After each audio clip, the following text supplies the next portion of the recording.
But the truth of the matter is, I believe our role is to be matchmakers. That we make the introduction to Christ and then allow Him to change a person's life. That is how that works. If we were doing matchmaking any other way with couples, you're not in their relationship for the whole entire relationship. You allow them to be responsible for their relationship after you make their introduction. And trust me, God can handle that relationship. He does not need our help.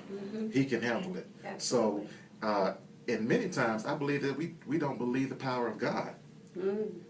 It makes you That's what wonder. it really says. It makes you wonder. We don't believe that if they came into the house of God and the word is being preached and worship is going forth and the power of God is moving, that God won't change their mind.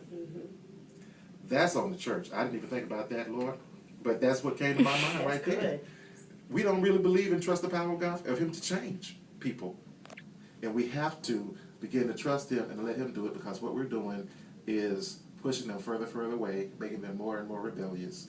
If we would take down all of that hatred, all of that rhetoric, put the picket signs down, and embrace people and love them, and introduce them to Christ, and lovingly show them the Scriptures. And then God can really make a change, and we're going to move on from that. That's an excellent point you made.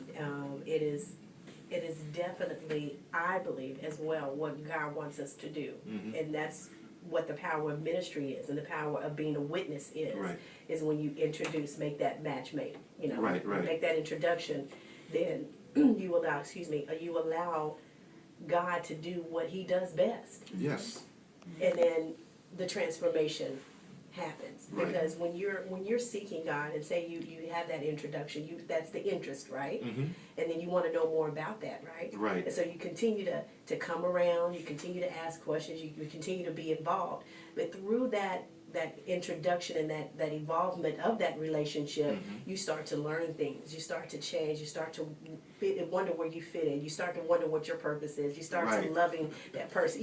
It's a whole journey, Right. so to speak. And so when you allow God, as you've said, to make that transition in a person's life, just through the introduction, allow God to do what He does best. Can you imagine how much of a healing we can have in our churches, in our bodies of Christ? Yes. Being able to just introduce God, and then be there as a guide. But Right. you know what I'm saying? Yes. That introduction. Yes.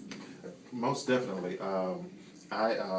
I wholeheartedly believe that, and we're teaching it, doing it most definitely wrong, because we're trying to make ourselves. I'm not responsible for what you do after I make the introduction. That relieves pressure off of me, and I don't believe that I'm responsible for your soul salvation after I make the introduction. That's between you and God.